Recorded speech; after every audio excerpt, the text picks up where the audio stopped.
الحمد لله رب العالمين، والصلاة والسلام على أشرف الأنبياء والمرسلين نبينا محمد وعلى آله وصحبه أجمعين. قال الله تعالى: يا أيها الذين آمنوا إن جاءكم فاسق بنبأ فتبينوا.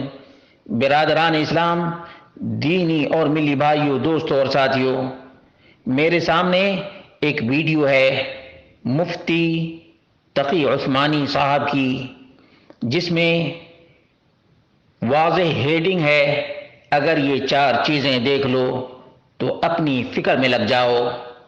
مفتی تقی عثمانی صاحب نے 3 چیزوں کا ذکر کیا ہے، اور یہ 3 چیزیں ہیں: وَدُنْيَا مُؤْثَرَةً وَإِعْجَابَ كُلِّ ذِي رَأْيٍ بِرَأْيِهِ، اور ہون متبعن. یہ 3 چیزیں انہوں نے ذکر کی ہیں، جبکہ یہ تینوں چیزیں نبی اکرم صلی اللہ علیہ وسلم سے ثابت نہیں ہیں۔ شیخ ناصر الدین الالبانی رحمہ اللہ نے تحقیق المشکات میں 5144 پر صاف حکم لگایا ہے: ضعیف، یہ ضعیف ہے۔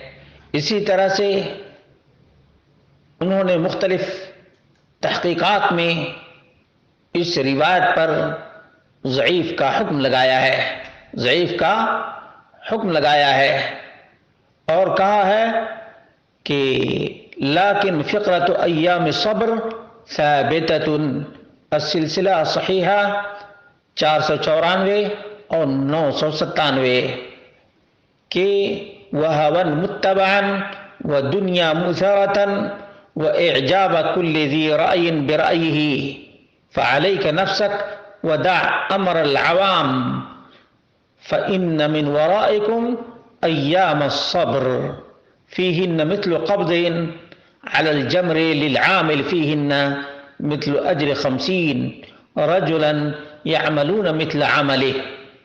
معلوم یہ ہوا کہ مفتی تقی عثمانی صاحب نے جو 3 باتیں ذکر کی ہیں، یہ تینوں کی تینوں باتیں نبی اکرم صلی اللہ علیہ وسلم سے ثابت نہیں۔ شیخ ناصر الدین الالبانی نے التعلیق الحسان علی صحیح ابن حبان میں بھی ضعیف قرار دیا ہے، اور السلسلہ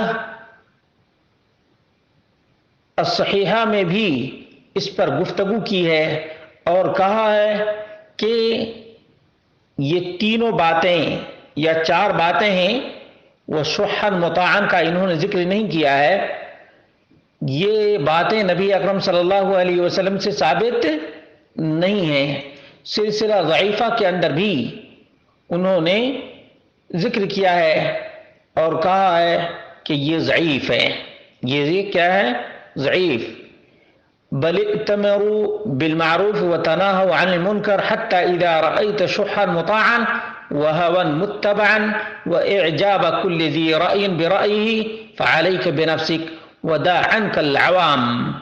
ضعيف، سلسلہ الضعيفة والموضوعة واثرها السيء في الامة، جلد نمبر 3 اور صفحہ نمبر 94، اور روایت نمبر ہے 1025۔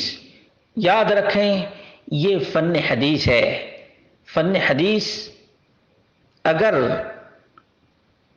عمل میں لایا جائے تو بہت سے خرافات کا اور بہت سی وہ چیزیں جو نبی اکرم صلی اللہ علیہ وسلم سے ثابت نہیں ہیں، ان کے بارے میں جانکاری اور معلومات ہو سکتی ہے۔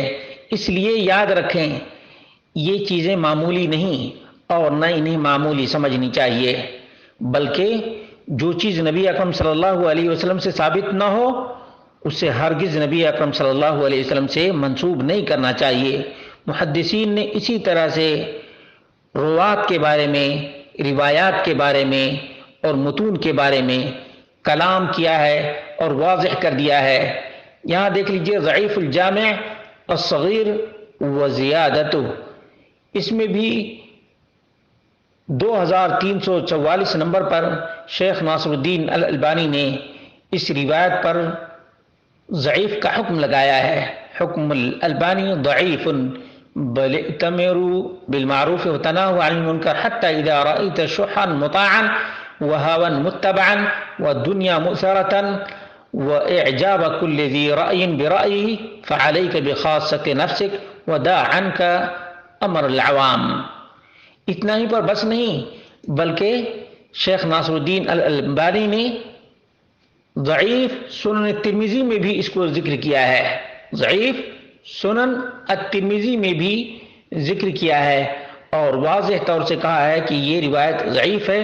صرف ایک ٹکڑا اس میں ثابت ہے، وہ یہ ہے کہ فَإِنَّ مِن وَرَائِكُمْ أَيَّامٍ الصَّبْرُ فِيهِنَّ مِثْلُ الْقَبْضِ عَلَى الْجَمْرِ. یہ ٹکڑا اس روایت کا صحیح ہے، لیکن جو مفتی تقی عثمانی صاحب نے ذکر کیا ہے وہ حصہ نبی اکرم صلی اللہ علیہ وسلم سے ثابت نہیں ہے. ضعیف صحیح و ضعیف سنن ابو داود میں بھی شیخ ناصر الدین الالبانی نے 4341 پر اس روایت کے بارے میں حکم لگایا ہے کہ یہ روایت ضعیف ہے. ابن ماجہ میں بھی 4014 پر شیخ ناصر الدین الالبانی نے ضعیف قرار دیا ہے اور کہا ہے کہ فَإِنَّ مِن وَرَائِكُمْ أَيَّامَ الصَّبْرِ، یہ حصہ ہی ثابت ہے، باقی جو حصے ہیں وہ نبی اکرم صلی اللہ علیہ وسلم سے ثابت نہیں. ضعیف الترغیب والترہیب میں بھی شیخ ناصر الدین الالبانی نے ضعیف کا حکم لگایا ہے. ضعیف الترغیب والترہیب 1846 ہے. ضعیف عن ابی امیہ الشعبانی قال سألت ابا ثعلبہ الخشنی قال قلت یا ابا ثعلبہ كيف تقول في هذه الآية عليكم أنفسكم قال أما والله لقد سألت عنها خبيرا سألت عنها رسول الله صلى الله عليه وسلم فقال بل ائتمروا بالمعروف وتناهوا عن المنكر حتى إذا رأيت شحا مطاعا وهوى متبعا والدنيا مؤثرة وإعجاب كل ذي رأي برأيه فعليك بنفسك ودع عنك العوام. اور ظاہر سی بات ہے کہ اللہ رب العالمین نے امر بالمعروف اور نہی عن المنکر کا حکم دیا ہے. کیسے یہ بات درست ہو سکتی ہے کہ یہ عظیم ترین اللہ رب العالمین کا پیغام چھوڑ دیا جائے اور اپنی ہی فکر کی جائے؟ اللہ رب العالمین نے فرمایا، اور اکثر یہ تبلیغی اور تبلیغی سے منسلک مفتی تقی عثمانی صاحب بھی ہیں، یہ لوگ کہتے ہیں کنتم خیر امت اخرجت للناس تأمرون بالمعروف وتنہون عن المنکر. تمہیں اس لیے برپا کیا گیا ہے تاکہ تم بھلائی کا حکم دو اور برائی سے روکو. یہ اللہ رب العالمین کا حکم ہے. اس لیے مفتی تقی عثمانی صاحب کو پہلے یہ روایت چیک کر لینی چاہیے تھی، تب بیان کرتے تو مناسب ہوتا. اب جو روایت قابل استدلال ہی نہیں ہے، کیا اس روایت کو لوگوں کے سامنے آیا اور بیان کرنا چاہیے تاکہ لوگ اہم ترین فریضہ کو چھوڑ دیں، بالائے طاق رکھ دیں اور اپنی ہی فکر میں لگ جائیں؟